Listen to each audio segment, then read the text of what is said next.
So most of us walk around with an outdated software. Our brain catches up on changes way slower than the changes actually happen, so it takes a long time to adjust. You might walk around with a brain that still is used to the 14-year-old version of yourself.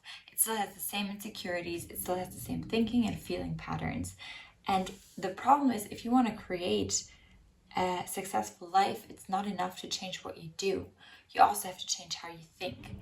And in today's video, I'm going to teach you how to change the hardware of your brain to match your current life and to match your current goals.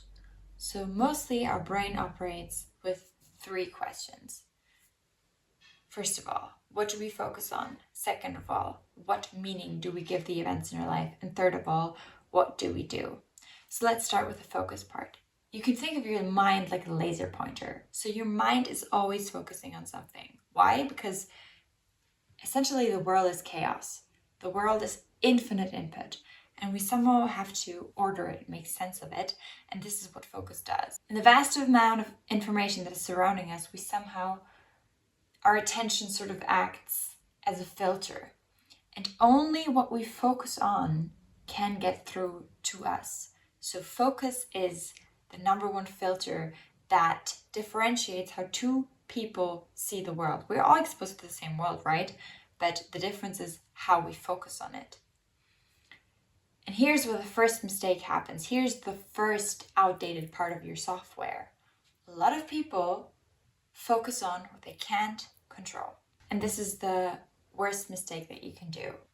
So let's say you're texting someone right now, or you're kind of getting to know someone and they're not texting you back. And you find yourself focusing on the fact that they didn't text you back for the whole day. Your mind always comes back to the fact that this person hasn't texted you back yet. So you keep checking your phone, you keep looking for that message.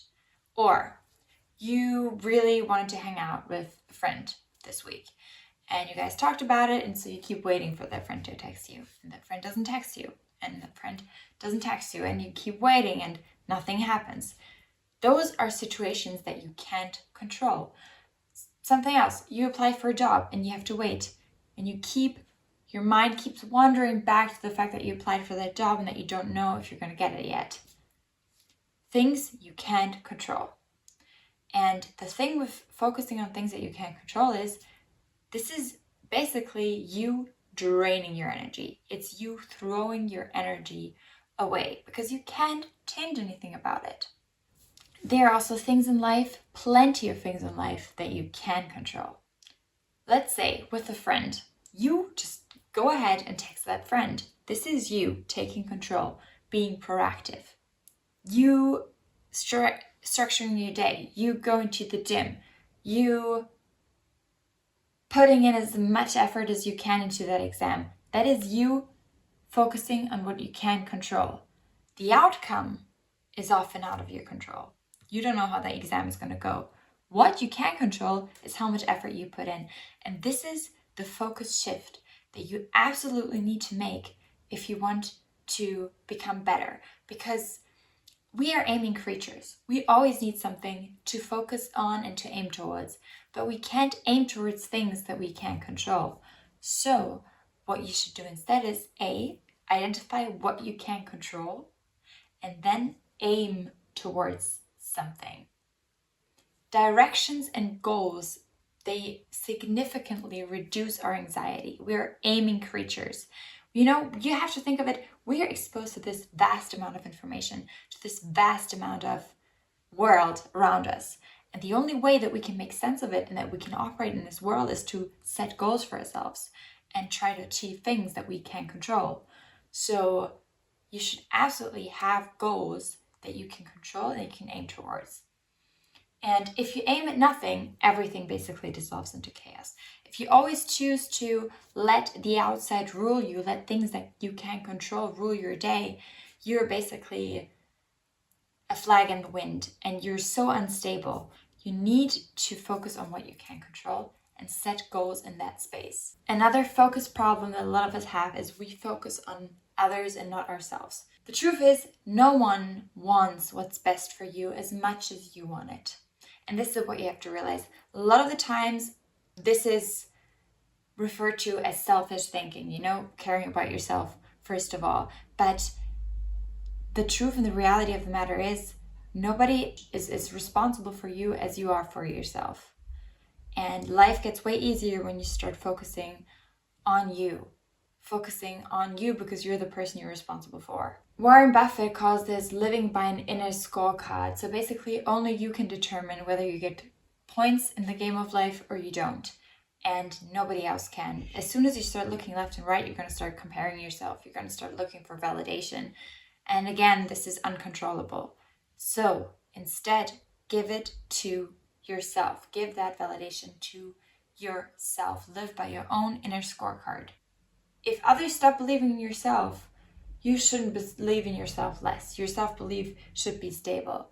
The investments that you make in yourself should be stable, irresponsible of what happens around you. Be so solid that how others perceive you or how others believe in you or not cannot control how you believe in yourself and how you think about yourself. You're responsible for yourself, and you don't need to worry about things that are out of your control or out of your responsibility. This is what the first question really addresses. Second of all, meaning. What does this mean? This is the second question that our mind asks all the time, and this is where the second hardware problem comes in.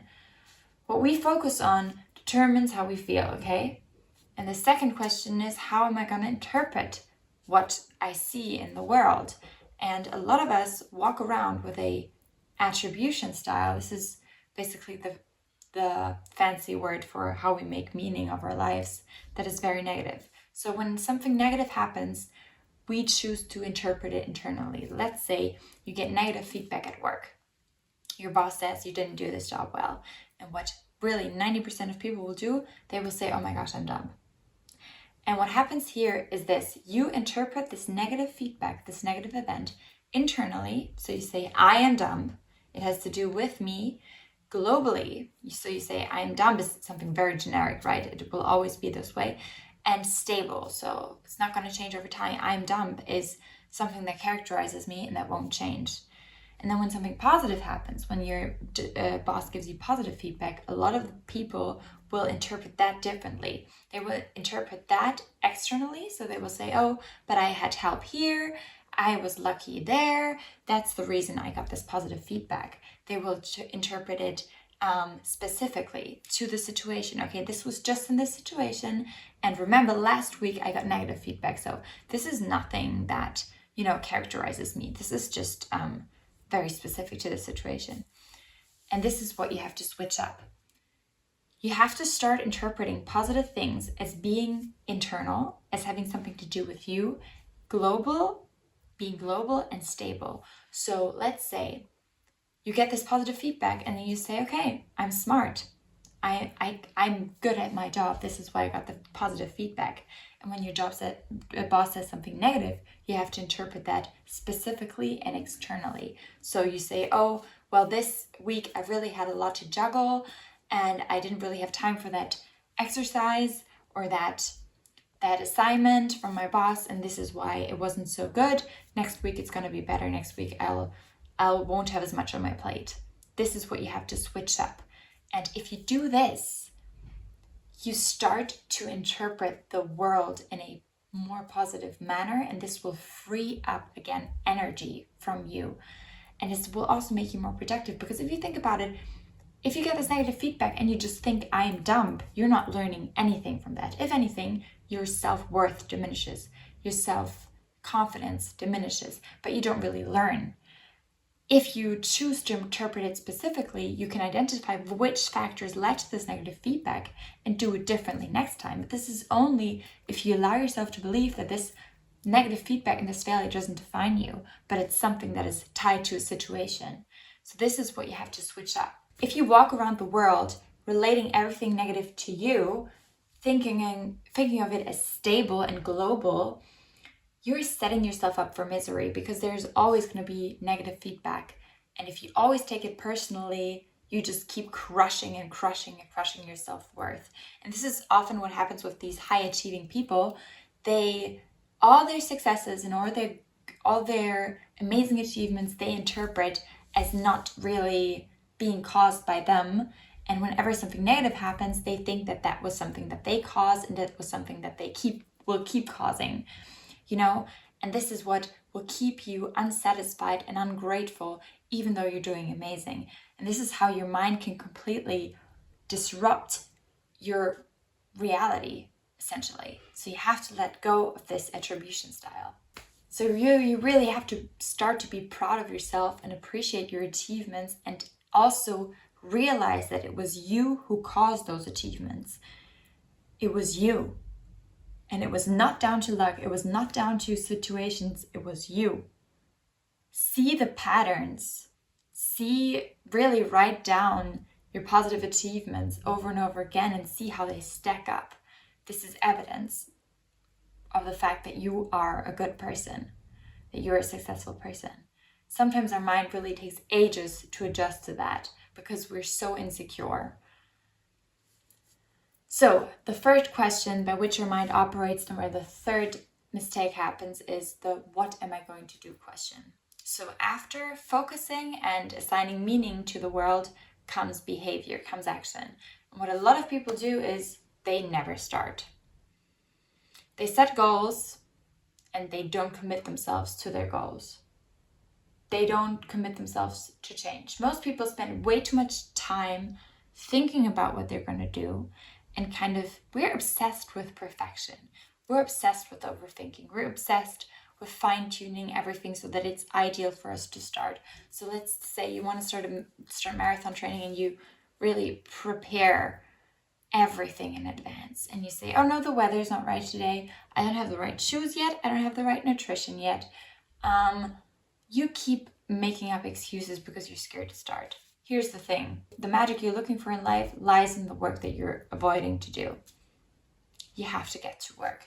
And sometimes there is no such thing as optimal circumstances. Sometimes you have to start acting and the circumstances will start aligning after you start acting. Sometimes it takes force first. Force that is maybe not directed completely perfectly in the beginning and that will be adjusted over time. There is a time for leverage, but there's also a time for violence. And the stress of trying to be perfect all the time is killing you more than your imperfections could ever kill you. Action removes doubt, and you really have to start getting into action after focusing on what you can control and setting those goals. If you focus on what you can control and aim at something that is meaningful to you, and then master the way you interpret failures and successes by switching this around, nothing can stop you. Really, nothing can. The loop by which our brain operates is this one. Thoughts create feelings.